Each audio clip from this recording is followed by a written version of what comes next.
A floresta amazônica é um verdadeiro celeiro que concentra uma enorme riqueza em biodiversidade. Não é à toa que ela é considerada a maior floresta tropical do mundo. E para manter esse bioma de pé, é preciso muito trabalho sério e especializado através de ações sustentáveis e de preservação. E a Agropalma, maior produtora de óleo de palma sustentável, tem esse papel de proteger e preservar o meio ambiente, como explica o diretor de sustentabilidade, Túlio Brito. Na Agropalma, a conservação da biodiversidade ela acontece em duas vertentes. A primeira é o respeito fiel e estrito à legislação ambiental, em especial no que diz respeito à manutenção das reservas legais. Então, desde que a empresa foi fundada, ela sempre respeitou, as reservas legais e, então, hoje a gente tem uma grande área florestal. Mas não basta ter a reserva, a gente também precisa proteger contra fogo, contra caçadores, contra madeireiros ilegais que querem, às vezes, roubar as madeiras de lá. E todas essas atividades danificam o meio ambiente e colocam a fauna que está lá em risco. Para evitar essas atividades, a empresa tem uma equipe de mais de 30 vigilantes florestais, treinados e capacitados na atividade de fazer patrulhas nessas reservas. São feitas patrulhas diárias, por meio das quais esses vigilantes eles analisam o ambiente e relatam para a empresa se está tendo alguma entrada de caçador, se eles identificam alguma armadilha que algum caçador colocou, essas armadilhas então são recolhidas, se existe a ação de alguma pessoa tentando cortar uma árvore, o vigilante relata para a gerência da empresa tomar as providências cabíveis. Então, essas duas vertentes são muito importantes. Manter a integridade do ambiente original por meio das áreas de reserva florestal e também fazer a proteção desses ambientes para que eles não sejam danificados por atividades ilegais. E esse trabalho da Agropalma de conservação da biodiversidade é realizado por meio de pesquisas e ações de proteção ambiental que vem trazendo resultados positivos. A gente tem muito orgulho de falar que desde 2007, todas as pesquisas que foram feitas na nossa área identificaram espécies raras, ameaçadas ou endêmicas. E isso é um indicador muito importante de que os esforços de conservação que a empresa tem feito ao longo dos últimos 20 anos têm dado resultado positivo e relevante. Essas pesquisas são feitas em parceria com a ONG Conservação Internacional e com a Universidade Federal do Pará. E todos os anos eles montam equipes especializadas que vão fazer os inventários da fauna existentes. E até hoje a gente já identificou mais de 1.000 espécies na área e, como eu te disse, todos os levantamentos eles apontam a existência de espécies raras, ameaçadas ou endêmicas. E isso mostra que os esforços da empresa estão sendo recompensados, eles estão sendo eficazes para a conservação da biodiversidade. O diretor ressalta ainda que a Agropalma se preocupa em manter a integridade da floresta, investindo em uma economia mais sustentável. É muito importante que o ambiente original seja mantido e que a integridade da floresta seja mantida. Então, por isso, a gente sempre cumpriu com a legislação, sempre manteve as nossas áreas de reserva florestal e também tem um sistema de proteção contra a caça, contra incêndio e também contra a extração ilegal de madeira. Mas, para além disso, em 2001, a empresa realizou o último desmatamento dela. Naquele ano, a diretoria fez uma reflexão e entendeu que, mesmo tendo licença e podendo, dentro da lei, desmatar mais naquela época, a empresa entendeu que não deveria fazer isso, porque no nosso entorno tem uma quantidade muito grande de áreas já antropizadas, já degradadas, florestas. Então, não faria sentido ambiental a gente ir para uma área de floresta para desenvolver o nosso negócio, sendo que já tinha área disponível, né? Então, em 2001, a gente implantou a nossa política de desmatamento zero e, desde então, a empresa não faz desmatamento, nem a empresa, nem os fornecedores da empresa. E isso é muito importante para a gente manter a integridade dos ambientes originais que ainda tem lá na nossa região. Além das ações de conservação e preservação, a Agropalma conta com um sistema tecnológico de alta qualidade que visa realizar o monitoramento dos animais em extinção. Então, esse monitoramento específico que a gente está desenvolvendo lá na região da Agropalma, né, nos remanescentes florestais de reserva legal da empresa, mais os parceiros que trabalham, né, com a empresa, a gente está desenvolvendo uma metodologia que é bastante utilizada, que é chamada de armadilhamento fotográfico. É um equipamento semelhante a esse daqui, que funciona como uma armadilha, uma câmera fotográfica, né? Ela tem um sensor de calor e movimento, e quando o animal passa na frente, ela então fotografa o animal ou filma, dependendo da programação que você faz com esse equipamento, né? Então, esse equipamento ele é extremamente eficiente para poder monitorar esses animais na floresta, especialmente aqueles animais noturnos que a gente não consegue detectar quando você faz o monitoramento por senso, né?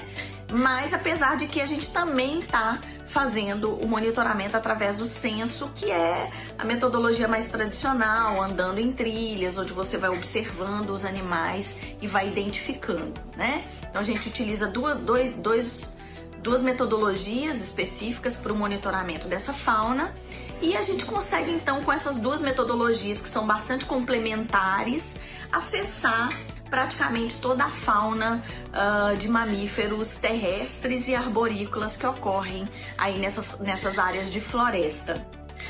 Bom, os resultados que a gente gera com essas pesquisas, né, não só com relação a mamíferos, tem outros grupos também sendo monitorados, né, outros grupos taxonômicos sendo também estudados na área, na região, e esses resultados são extremamente importantes para a gente poder entender como que esses animais estão sobrevivendo, né? Qual a riqueza de espécies, o quanto tem, né? Quais as espécies tem que estão sobrevivendo ainda nesses remanescentes florestais dentro dessa paisagem tão danificada já, né? A gente tem uma paisagem que ela é ocupada por várias atividades econômicas que demandam o desmatamento da região, né? Que demandaram, né? Que já desmataram. Então você tem esses remanescentes florestais e essas espécies elas estão sobrevivendo aí. Então, quem são elas? Quais são, né? Quantas são? Como que elas sobrevivem aí, e esses resultados eles são extremamente importantes para a gente definir estratégias de conservação, né? Especialmente em áreas privadas, porque uma das estratégias de conservação bastante eficiente na Amazônia é a criação de unidades de conservação. Mas e fora dessas unidades de conservação? Como é que a gente conserva essa fauna, né? Então a gente também tem a questão, por exemplo, do Código Florestal, que define áreas de reserva legal, e são exatamente essas áreas de reserva legal que estão conseguindo então manter essa biodiversidade nessa região de alta pressão antrópica que é o Nordeste paraense, né? Então, pesquisas como essa que trazem resultados acerca da biodiversidade desses remanescentes florestais fora de unidades de conservação são de extrema importância para servir de balizamento, né, e de base para estratégias de conservação da biodiversidade na Amazônia. Os resultados que a gente gera com essas pesquisas, né, não só com relação a mamíferos, tem outros grupos também sendo monitorados, né, outros grupos taxonômicos sendo também estudados na área, na região, e esses resultados são extremamente importantes para a gente poder entender como que esses animais estão sobrevivendo, né? Qual a riqueza de espécies, o quanto tem, né? Quais as espécies tem que estão sobrevivendo ainda nesses remanescentes florestais dentro dessa paisagem tão danificada já, né? A gente tem uma paisagem que ela é ocupada por várias atividades econômicas que demandam o desmatamento da região, né? Que demandaram, né? Que já desmataram. Então você tem esses remanescentes florestais e essas espécies elas estão sobrevivendo aí. Então quem são elas? Quais são, né? Quantas são? Como que elas sobrevivem aí, e esses resultados eles são extremamente importantes para a gente definir estratégias de conservação, né? Especialmente em áreas privadas, porque uma das estratégias de conservação bastante eficiente na Amazônia é a criação de unidades de conservação.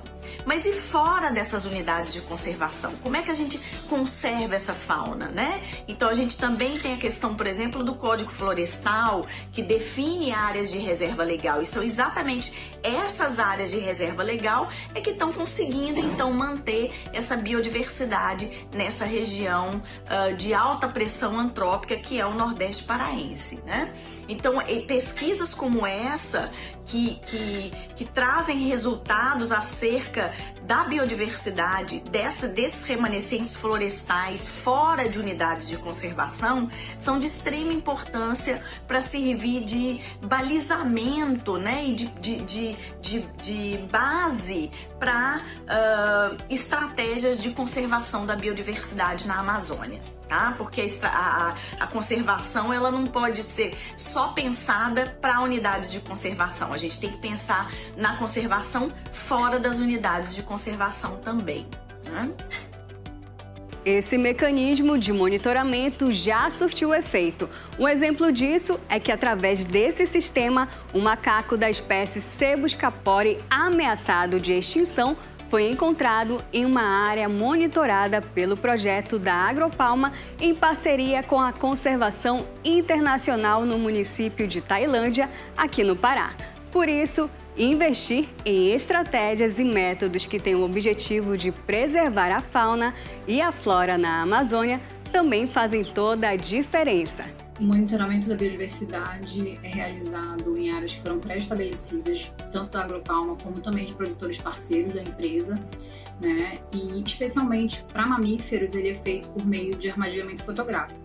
Então a gente instala câmeras trap, né, as armadilhas fotográficas nas áreas e vai fazendo a rotatividade dessas câmeras em áreas durante o ano, né? E com isso a gente consegue uma amostragem ótima, né? É um método não invasivo, então os animais se sentem mais confortáveis, né, de serem registrados, e aí a gente consegue ter registros tão importantes quanto esse, que foi do Cebus capori, mas também de outros, né, como da anta, a gente tem registro fotográfico de anta, a gente tem registro fotográfico de tamanduá-bandeira, né, e de outras espécies que são muito importantes também. O monitoramento de biodiversidade a longo prazo, né, nesse caso a gente está falando de mais de 15 anos de coleta de dados, ele é super importante para a gente entender a riqueza, a abundância das espécies, né, nesses fragmentos florestais, tanto de áreas de plantação, mas também das áreas de reserva legal, né?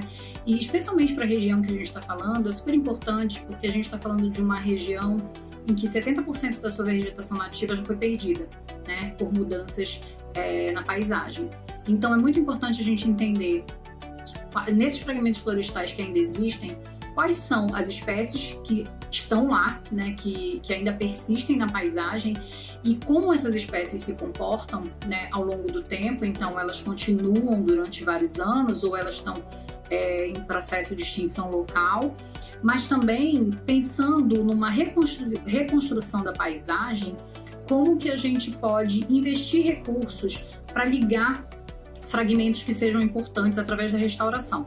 Então é super importante a gente entender que espécies ocorrem, mas não só isso, né? Onde essas espécies ocorrem, em que quantidade, né? Em que abundância elas ocorrem e também como que essas espécies poderiam se dispersar na paisagem. E aí com isso a gente pode planejar, inclusive, corredores ecológicos, né? Ter um planejamento territorial de paisagem mais eficaz, eficiente, né? E pensando sempre na persistência, na sobrevivência, na conservação dessas espécies. É importante registrar que esse projeto, além de mamíferos, também faz o monitoramento de aves e peixes, que também tem resultados tão importantes quanto esses encontrados agora.